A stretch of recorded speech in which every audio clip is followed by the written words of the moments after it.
Hello, ladies and gentlemen. Welcome to another episode of 10-Minute Reviews, which never end up 10 minutes long, with your host, Han. Today, our game is between Bugcat 9Q versus KoBa 4Q. It's a really interesting game, and thank you guys for letting me review your game. So, we start off with a cross corner position, where white's taking the star points and black is taking the 3-4 points. Black protects one of his corners with P17, making this basically his territory, which leaves white to attack this group here. He approaches with a 1 jump, and black just chooses to do the traditional under the approach move. And white responds with a hane on the outside, and this is basically just Joseki at this point. The AI actually prefers a move like this, protecting the corner and also leaving some room for black to invade here. So black jumps into the 3-3 point here, and white plays on this side in order to try and create a moyo. So this is one way to play. Another way to play is to play here. Then black has the choice of either playing here or here. If he plays here, then white would extend, building a larger wall like this. If black plays here, black can play here, and then white can actually tenuki, which is what the AI wants to do here. But white extended here. And at this point, I think black should play here. And then he can tenuki, right? There is still a peep here that black might be able to use in the future in order to launch an attack or some kind of moyo reducing move on this side. This just seems good because if black tenukis and plays something like, I don't know, something like this, for example, then white can actually play here. And this would be sente for white. Black would have to put in another move in order to live. So this would allow white to play this move in sente. Whereas if black had already played this out, then this does not.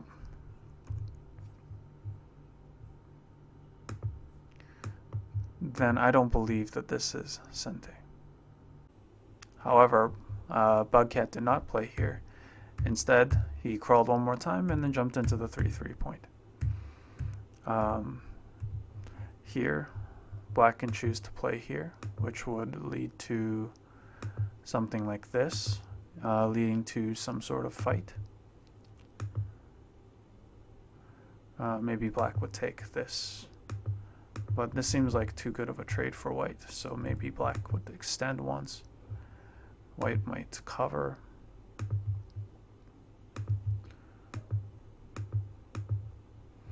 This seems like white would be losing the race, so maybe white would play elsewhere at this point. Or maybe even play here. Black plays here, white connects, and white could jump out. And then if black plays here, black would be alive in the corner, and white would be able to attack the center group. Not exactly sure how this would go, but black plays the safe move, which makes him unconditionally alive, so he can tenuki here, which is good because he can reduces the effectiveness of the influence that white has built on this side. White continues by playing that point. Again, if black had played this move, this would be an unconditionally alive shape, and white would probably be forced to protect here, at which point black could jump in here. And this corner group would be in a better place than if he plays here and white plays here. Right? So this seems a little bit worse for black. And there seems to be less aji on this side. In any case, the game progressed. White played here, and then white jumped into here.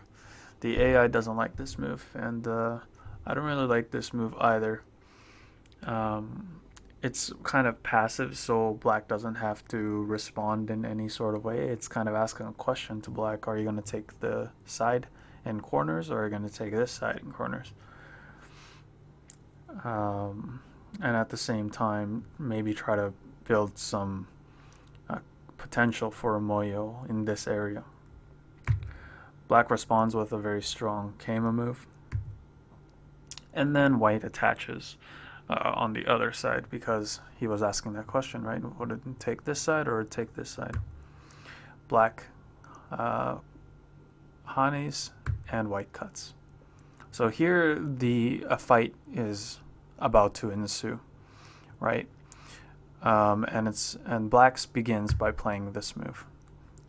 So if he plays on this side, the ladder actually works in white's favor. It would follow this track here until it reaches this point, at which point white could actually just, instead of playing here, he could just play here and then force black into a wall. So black doesn't want that to happen. That's why black does that. But this also exposes a weakness in black's corner.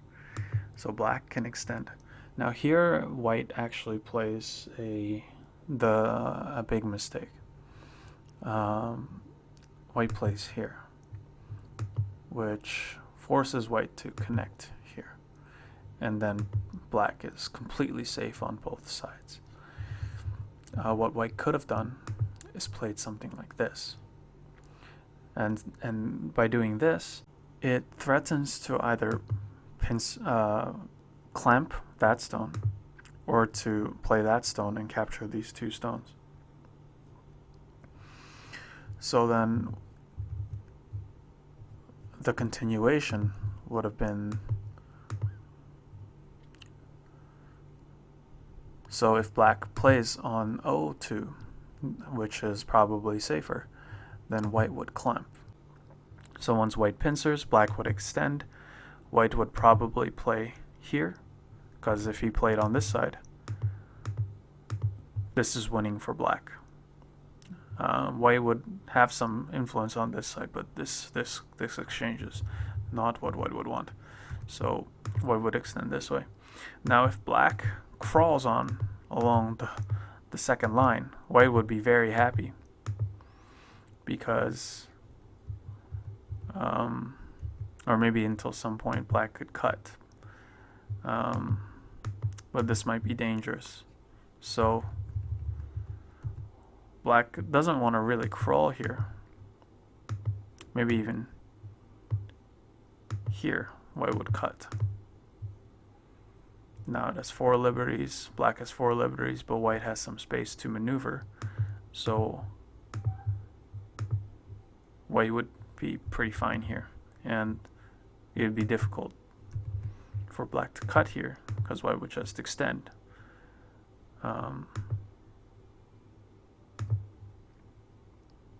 And then this white group has a pretty easy time escaping.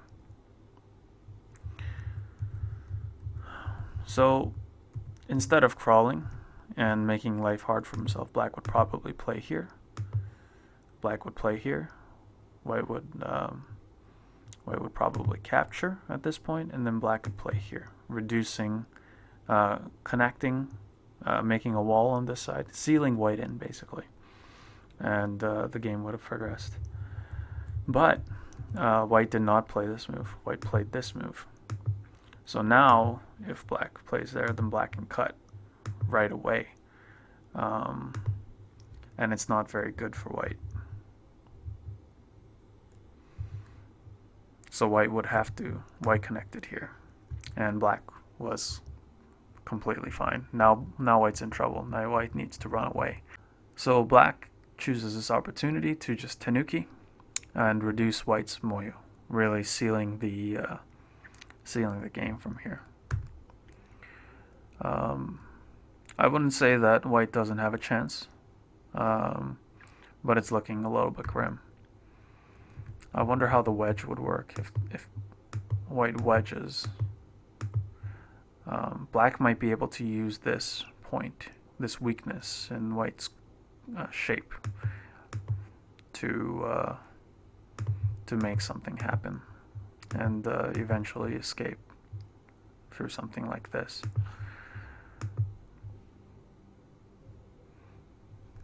Or maybe Black would play here at this point. Now it just seems like either Black can connect to his group or he can make two eyes. So instead, white played here, Black connected, and then white capped, threatening to surround Black's stones. And that's fair. White needs to do something big or severe here in order to win the game, because he lost so much from this exchange. Black plays the peep here, white connects, and Black uses this framework in order to create a space where he probably has at least two eyes. Now this was interesting. White could have played here and just connected his groups, or at least separated the groups a little more powerfully, while having a base to operate from. But instead, he opted to play at n4, which allowed Black to cut him off from his this group from this group. So this move is a solid, is a bamboo connection, and if Black tries to connect, then you can see that either this group dies or this group dies. Black has to choose one. So Black chooses to make a severe cut and just play the move that securely kills the white's Q2 group in exchange for these stones.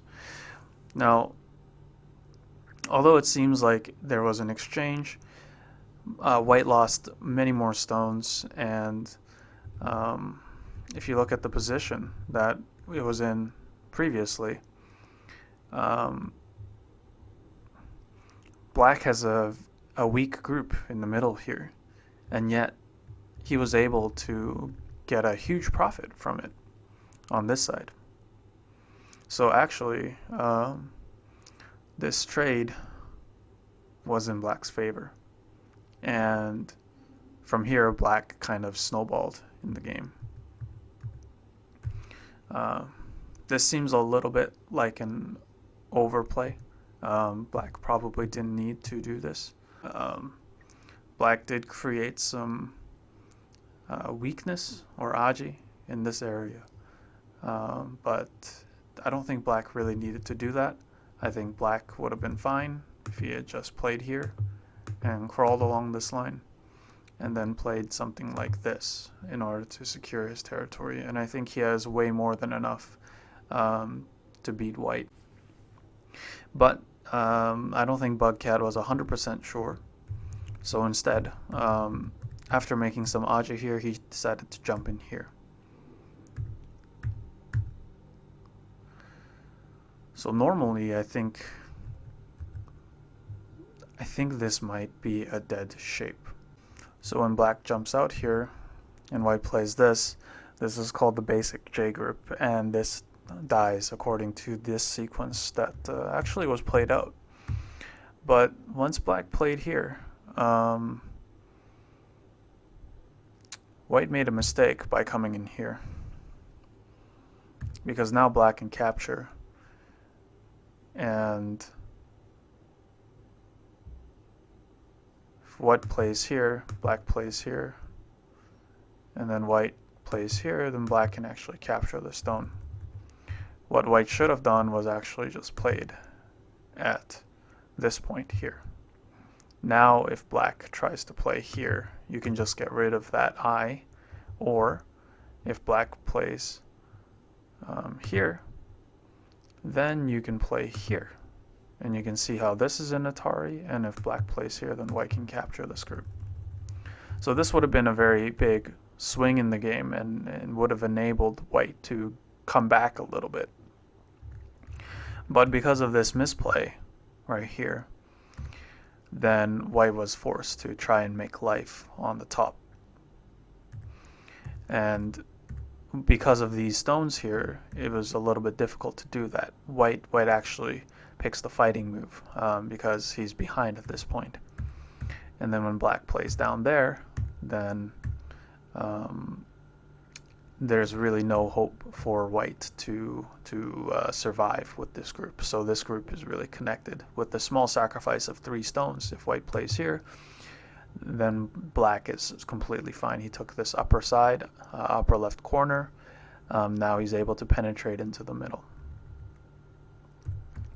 The game progressed as follows, where white's just trying to keep as much territory as he can, and black is trying to stop white from having as much territory as possible.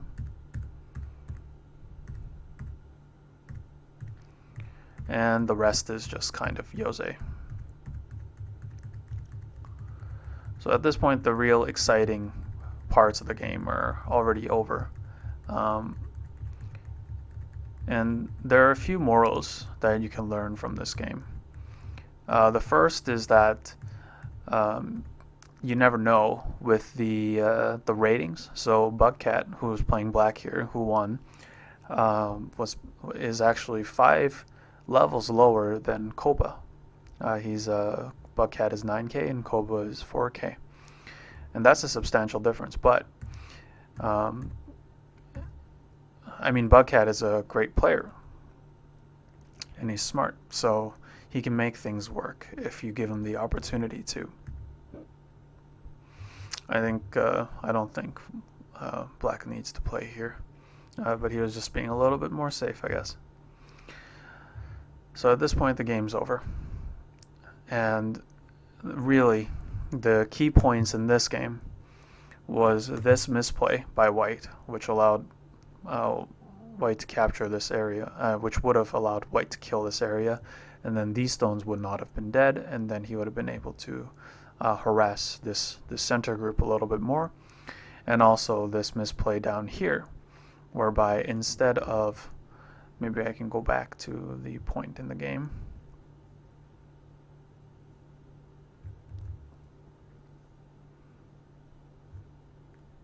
Where instead of playing R17, white played Q18,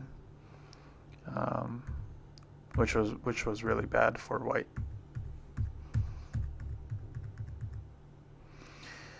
So thank you everybody for joining us on another episode of 10-minute reviews that are not really 10 minutes, but usually 20 minutes.